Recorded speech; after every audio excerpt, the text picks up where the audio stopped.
Balaghat news के special segment tribal question में आपका स्वागत है। मैं हूं यमलेश वंजारी और आज हमारी टीम पहुंची है सोनगुड्डा पंचायत के चटवा टोला गांव में। घनों जंगलों से घिरा यह गांव आदिवासी गोंड जनजाति के लोगों के लिए पहचाना जाता है। इस गांव में करीब 16 आदिवासियों के परिवार निवास करते हैं। यहां पर शासन प्रशासन की योजनाओं का कैसे क्रियान्वयन हो रहा है और आदिवासी समाज जो है क्या अपेक्षा रखता है स्थानीय प्रशासन से और जनप्रतिनिधियों से, आइए समझते हैं आज के इस एपिसोड में।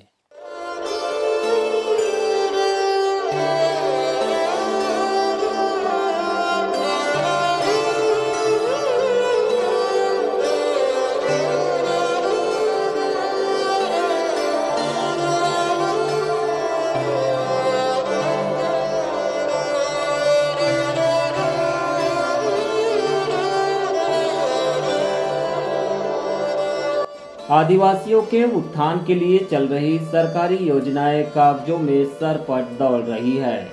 तमाम सरकारी प्रयासों के बावजूद आज भी आदिवासी विकास को तरस रहे हैं।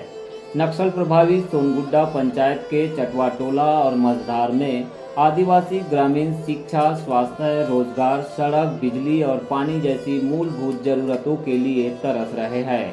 यहाँ के आदिवासियों के पास कड़ाके की ठंड में तन ढकने के लिए भी पूरे कपड़े नहीं है। यहाँ तक कि पाँव में चप्पलों की भी दरकार दिखाई देती है। दो पहाड़ियों के बीच घने जंगल और देव नदी के किनारे बसे चटवा टोला के आदिवासियों की जिंदगी में सरकारी योजनाओं के माध्यम से कुछ हद तक बदलाव भी दिखाई देता है, जिसकी दुहाई भी ग्रामीण दे रहे हैं। लेकिन सड़क, बिजली, पानी और रोजगार के साधन अब तक उपलब्ध नहीं होने से उनका जीवन तंगहाल ही बना हुआ है। तमाम दुश्वारियों के बीच जीवन यापन कर रहे यहाँ के आदिवासियों के लिए प्रधानमंत्री आवास योजना कुछ हद तक बदलाव का एहसास दिलाती है। यहाँ बीते साल 4 आदिवासी परिवारों के मकान स्वीकृत हुए हैं, जिन्हें कुर्रेझोड़ी के आदिवासी ठेकेदार द्वारा ईमानदारी और मेहनत से बनाया जा रहा है। लेकिन बाकी की योजनाओं का हाल आज भी बेहाल है। पेंशन की पात्रता रखने वाले बुजुर्ग आदिवासियों को इसका लाभ अब तक नहीं मिला है। शिक्षा का अधिकार कानून लागू हुए 15 साल का समय बीत चुका है, लेकिन यहाँ के आदिवासी बच्चों ने स्कूल क्या होता है अब तक नहीं देखा है और ना ही जाना है।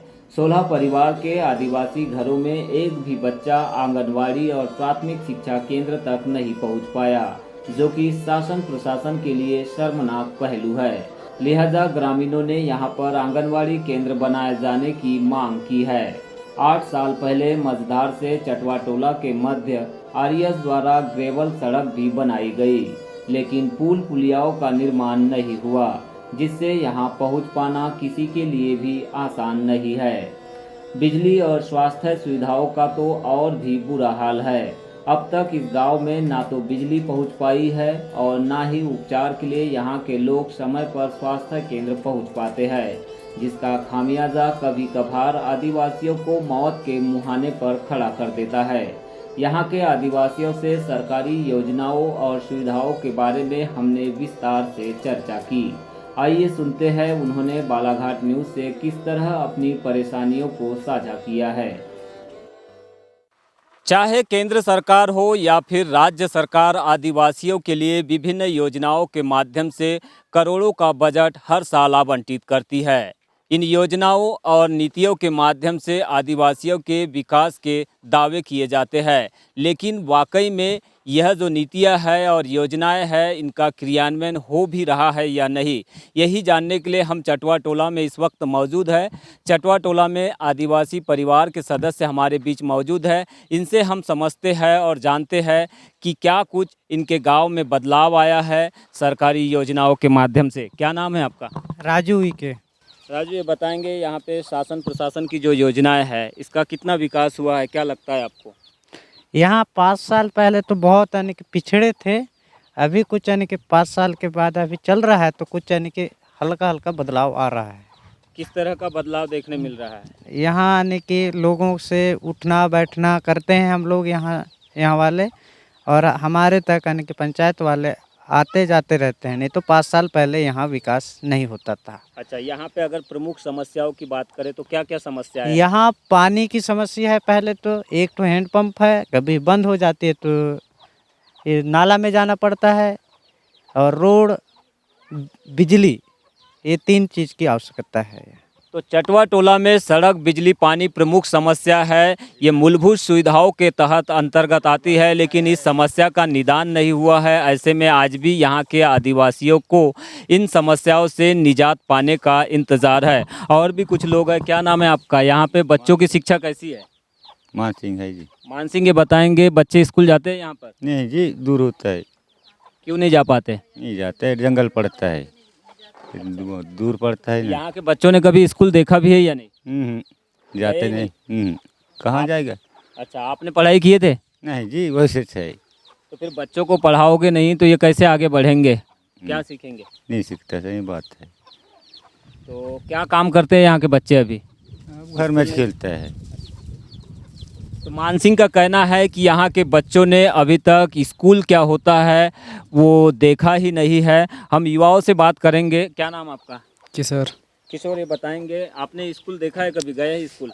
नहीं देखा है, बहुत दूर पड़ता है, 7 किलोमीटर पड़ जाता है, जंगल रास्ता, सड़क है, रेंगे में थोड़ा दूर पड़ता है, तो बच्चे लोग डरते हैं तो नहीं जाते हैं स्कूल।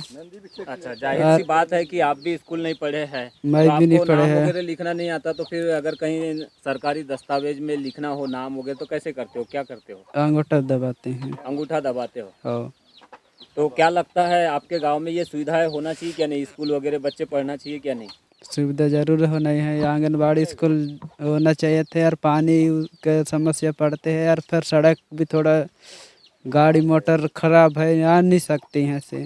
प्रशासन के लोग आते हैं क्या नहीं? शासन वाले लोग आते हैं धोखा में गांव देखने के लिए।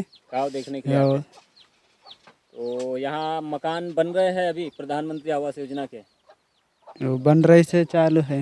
अच्छा, चालू है। यहाँ पर प्रमुख समस्याओं में अगर हम देखें तो सड़क ही है, लेकिन इसके साथ शिक्षा की स्थिति काफ़ी ख़राब है।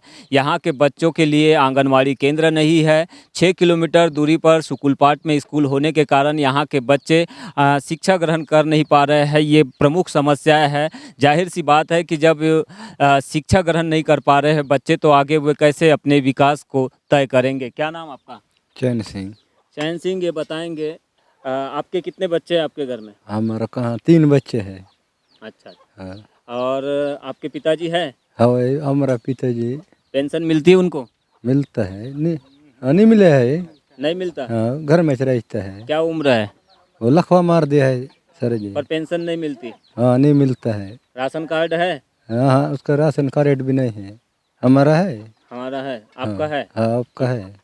तो ये बताओ मुझे, आपके पिताजी को कौन पालता है, कौन देख रेख करता है उसकी? हम पालते हैं, हमारे कहाँ रहते है। अच्छा, तो आप लोग को पोषण आहार की राशि मिलती है क्या? बैगा हो गोंड हो? गोंड है। अच्छा, तो और कौन कौन सी योजनाओं का लाभ मिला है? टॉयलेट वगैरह बने हैं आपके घर में? हाँ, बने हैं? बाथरूम वगैरह बने हैं? बाथरूम है, एक घर बनाता है। अच्छा, घर बन रहा है अभी? घर बन रहा है। तो ईटा कहाँ से लाए हो आपने? ईटा उन ठेकेदार लाता है ईटा। अच्छा, ठेकेदार अच्छा काम कर रहा है यहाँ का? हाँ, बना देता है घर। ईटा उटा उन्हें सब सामान लाते है ठेकेदार।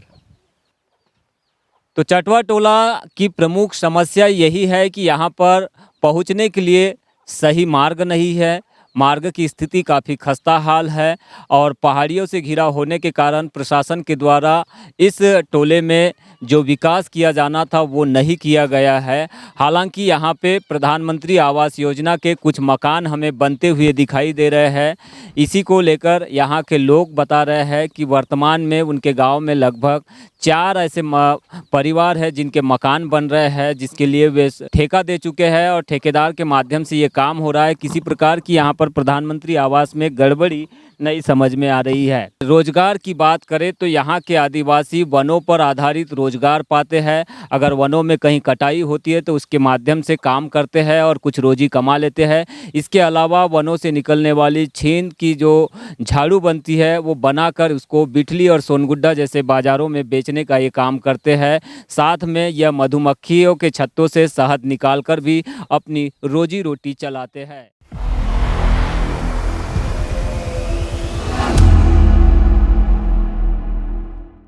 बच्चों की शिक्षा स्कूल बनना चाहिए। हमारे उद्देश्य है आपसे कि यहाँ स्कूल बनना चाहिए ताकि चटवा टोला और मझधार का बच्चे स्कूल में पढ़ सकें। बिजली की क्या समस्या? बिजली चटवा टोला में अभी तक बिजली कभी नहीं गया है। वहाँ चटवा टोला में बिजली का आवश्यकता है जाने का, और साथ साथ फिर हैंडपम्प का भी ज़रूरत है। वहाँ हैंडपम्प भी एक ठो हैंडपम्प होने के कारण कभी ख़राब हो जाता है, तो बरसात के समय उनको नदी का पानी पीना पड़ता है।